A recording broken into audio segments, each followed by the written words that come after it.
گزشتہ روز cause list جاری ہونی تھی، 2 روز قبل وہ نہیں ہوئی، جسٹس منصور کا ایک دفعہ پہلے بینچ تبدیل کیا گیا، پھر جوڈیشل آرڈر ہونے کے باوجود آج کاز لسٹ میں ان کا مقدمہ شامل نہیں تھا. انہوں نے آج توہین عدالت کا شو کاز نوٹس جاری کیا ایڈیشنل رجسٹرار کو، اور اس کے بعد دیکھیں اب شام کو آج کیا ہوا ہے، جسٹس عائشہ کو اس بینچ میں سے نکال دیا ہے. آپ یہ سمجھیں، مطلب آپ دیکھیں کہ یحییٰ افریدی صاحب کس طرح سے سپریم کورٹ کو چلانے کی کوشش کر رہے ہیں. اور دیکھیں اگر آپ کہتے ہیں کہ یہ اکثریتی کمیٹی ججز کا اجلاس ہو اور اکثریتی فیصلہ ہے، تو بھائی اکثریتی فیصلہ کرنے سے پہلے آپ تیسرے جج کو بلائیں تو صحیح کہ سر میٹنگ ہے، آپ فلاں جگہ پر آ جائیں، پتہ چلے میٹنگ ہو رہی ہے، کیا ڈسکشن ہو رہی ہے، منٹس آف دا میٹنگ باہر آئیں.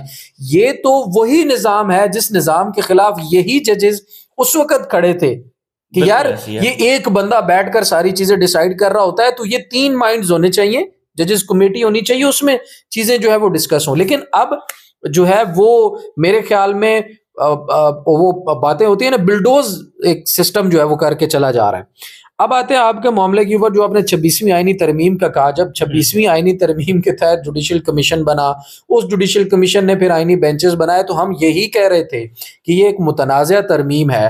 کل کو اگر یہ ترمیم چیلنج ہوگی تو آئین کے مطابق یہ جو اس وقت آئین کے ساتھ کھلواڑ کیا گیا 26ویں آئینی ترمیم کا، یہ آئینی ترمیم کیا وہی بینچ سنے گا جو اسی آئینی ترمیم کا بینیفیشری ہے؟ یہ بڑی حیران کن بات تھی. اور اب جسٹس امین الدین خان کی سربراہی میں دیکھیے کہ جسٹس عائشہ بھی آئینی بینچ کا حصہ ہو سکتی تھی، لیکن پچھلے کچھ روز سے ہم نے دیکھا کہ جسٹس عائشہ کو بالکل سائیڈ لائن کر کے، جیسے فوجی عدالتوں کا کیس لگا ہوا تھا، اس کے بعد آج بھی کچھ کیسز لگے ہوئے تھے، جسٹس عائشہ اس کا حصہ نہیں ہے. بھائی ایک میں یوں کہوں گا کہ بہادر، باہمت، عقل مند اور 100 مردوں کے دماغوں پہ بھاری نا وہ ایک خاتون ہے سپریم کورٹ میں، اور اس کے اٹھائے ہوئے سوالات کے جواب ابھی تک خواجہ عارف صاحب فوجی عدالتوں میں نہیں دے پا رہے. انہوں نے سوال کیا تھا کہ آپ نے کیسے یہ چیز جو ہے وہ ڈیفرینشیٹ کی کہ کچھ لوگوں کے کیسز تو چلیں گے ATC میں اور کچھ لوگوں کے ملٹری کورٹس میں ٹرائل ہوں گے، وہ ایسی کون سی وجہ ہے؟ وہ آرڈر تو ہمیں دکھائیں اس جج کا جس نے یہ 105 لوگوں کو ملٹری کورٹ میں بھیج دیا،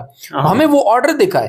لیکن آج تک وہ آرڈر بھی نہیں دکھایا گیا، اور سوال ابھی تک باقی ہے.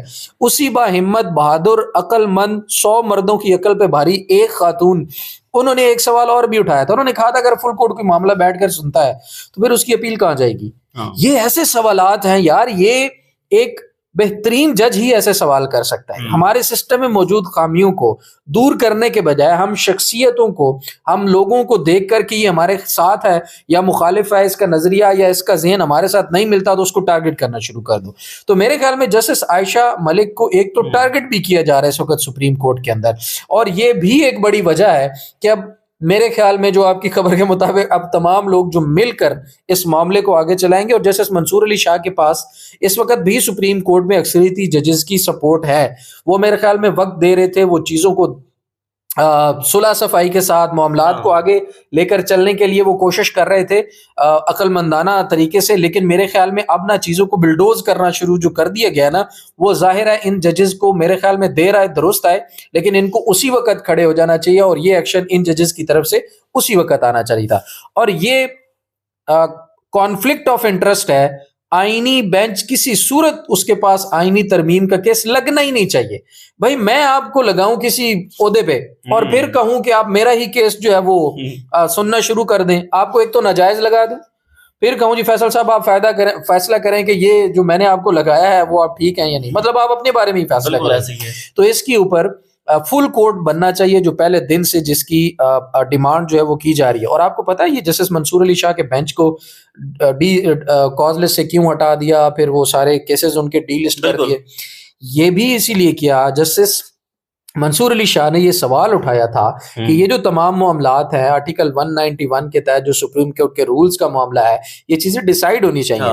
تو ڈر یہ تھا. اب ایک خبر میں بھی آپ کو دے دوں، اس وقت آئینی بینچ کے سامنے آئینی ترمیم لگانے کی وجہ ایک، اس کے بعد جسٹس عائشہ کو آئینی بینچ میں شامل نہ کرنے کی وجہ سیم وہی وجہ، اس کے بعد جسٹس منصور علی شاہ کے بینچ میں سے جسٹس عرفان سعادت کو نکالنے کی وہی وجہ، جسٹس عقیل عباسی صاحب کو شامل کرنے کی وہی وجہ، اس کے بعد اب جسٹس عائشہ کو اس بینچ سے نکال دینے اور پھر جسٹس منصور اور عقیل عباسی صاحب کے بینچ بنا دینے کی بھی ایک ہی وجہ.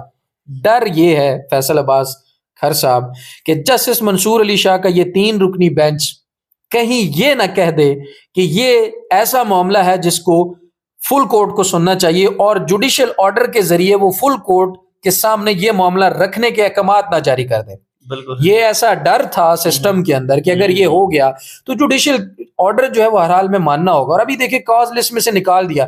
بھائی انہوں نے جوڈیشل آرڈر دیا ہوا ہے. کوئی عقل مند ان قانون دانوں سے پوچھے تو صحیح جو اس وقت یہ توجیہات پیش کر رہے ہیں کہ جی جسٹس منصور یہ آرڈر جاری نہیں کر سکتے تھے کیونکہ کاز لسٹ نہیں تھی. او بھائی انہوں نے پچھلے ہفتے جوڈیشل آرڈر دیا ہوا ہے. تو میرے خیال میں آپ مجھے بتائیں جوڈیشل آرڈر بڑا ہے یا کاز لسٹ بڑی ہے؟ جوڈیشل آرڈر بڑا ہے بھائی. جوڈیشل آرڈر ہر حال میں فالو ہوگا اور وہ آپ فالو نہیں ہونے دے رہے. یہ ہے اصل میں لڑائی. بہت شکریہ قمر میکن صاحب سے، آپ نے بڑی تفصیل سے سنی. لیکن سپریم کورٹ کی جو انٹرنل لڑائی ہے وہ بڑی شدت اختیار کر چکی ہے. بڑی دلچسپ صورتحال ہے.